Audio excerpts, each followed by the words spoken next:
সকাল থেকেই মায়ের মন ছটফট করছিল। বেলা বাড়ার সাথে সাথে মায়ের অস্থিরতা আরও বাড়তে থাকে। জীবিকার টানে শহরে অবস্থান করা সন্তানের হঠাৎ অমঙ্গল চিন্তায় মায়ের মন আর মানছিল না। তাই ছেলেকে সাবধান করতে ফোন করেন গ্রামের বাড়িতে থাকা মা মোমেনা বেগম। ফোন করেই বিচলিত মা জানতে চান, বাবা তুমি এখন কোথায়? মায়ের কণ্ঠে উদ্বেগ বুঝতে পেরে ছেলে মিথ্যে করে জানায়, মা আছি, বাসায় আছি, তুমি কোনো চিন্তা করো না। মোমেনা বেগম ছেলের কথায় বিশ্বাস করে তাকে সতর্ক করে বলেন, বাবা আজ তুমি কোথাও বের হবে না, আমার মন কু ডাক ডাকে, তোমার বড় বিপদ হবে। আমি কোথাও বের হব না মা। ছেলের এমন মিথ্যা আশ্বাস ছিল মোমেনা বেগমের সাথে।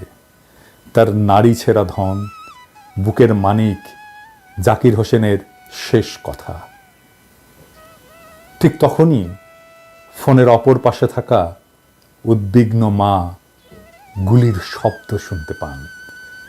সেই গুলির শব্দ শুনে মায়ের বুক ধক করে ওঠে। মুহূর্তেই ফোনের অপর প্রান্তের কণ্ঠ থেমে যায়। মা বুঝে ফেলেন সব। জাকির আর কোনো সাড়া দিতে পারেনি। গাজীপুর থেকে উত্তরার বায়ারদের সাথে দেখা করতে যাওয়ার পথে গত 19 জুলাই শুক্রবার বেলা 2:30টার সময় রাজধানীর আবদুল্লাপুর এলাকায় গুলিতে আহত হন মোমেনা বেগমের বড় ছেলে জাকির হোসেন। চিকিৎসাধীন অবস্থায় প্রায় 14 ঘন্টা পর হাসপাতালে তার মৃত্যু হয়। জাকির হোসেন গাজীপুর জেলার কাপাসিয়া উপজেলার বারিসাব ইউনিয়নের চর দুর্লভখা গ্রামের দরিদ্র কৃষক মোহাম্মদ আব্দুস সামাদের বড় ছেলে। এই পরিবারের একমাত্র উপার্জনক্ষম ব্যক্তি ছিলেন জাকির। তাকে হারিয়ে পরিবারের সামনে এখন অনিশ্চিত ভবিষ্যৎ। সন্তান হারিয়ে বাবা মা পাগল প্রায়। জাকিরের 2 ছেলে, আব্দুর রহমান আর বায়েজিদ। স্বামী হারিয়ে 2টি অবুঝ শিশু নিয়ে দিশেহারা জাকির হোসেনের স্ত্রী জান্নাতুন নাইম। বাড়ির ভিটাসহ মাত্র 1.5 বিঘা জমি। একমাত্র উপার্জনক্ষম জাকির হোসেনই সম্বল ছিল তাদের। অভাবের সংসারে 2 ছেলে 2 মেয়ের মধ্যে জাকির ছিল সবার বড়। জাকিরের উপার্জন দিয়েই টেনে টুনে চলছিল তার সংসার। পিতার কষ্ট লাঘব করতে এসএসসি পাশের পর আর লেখাপড়া করতে পারেননি জাকির।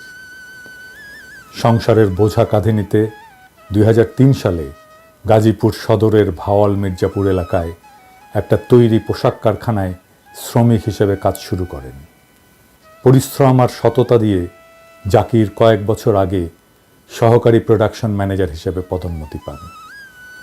রাজধানীর আবদুল্লাপুর এলাকায় জাকির গাড়ি থেকে নেমে অন্য একটা গাড়িতে ওঠার জন্য অপেক্ষা করছিলেন।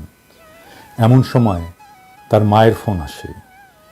মায়ের সাথে ফোনে কথা বলার সময় সেখানে পুলিশ আর আন্দোলনকারীদের মধ্যে ধাওয়া পাল্টা ধাওয়া চলাকালে 2টি গুলি এসে তার বুকে আর পেটে লাগলে জাকির মাটিতে লুটিয়ে পড়েন। আশেপাশের মানুষ তাকে উদ্ধার করে উত্তরার বাংলাদেশ আধুনিক মেডিকেল কলেজ হাসপাতালে নিয়ে গেলে আশঙ্কাজনক অবস্থা দেখে কর্তব্যরত চিকিৎসক তাকে ঢাকা মেডিকেল কলেজ হাসপাতালে রেফার করেন। খবর পেয়ে স্বজনরা তাকে দ্রুত সেখানে নিয়ে গেলে চিকিৎসাধীন অবস্থায় প্রায় 14 ঘন্টা পর শনিবার ভোর 4টার সময় তার মৃত্যু হয়।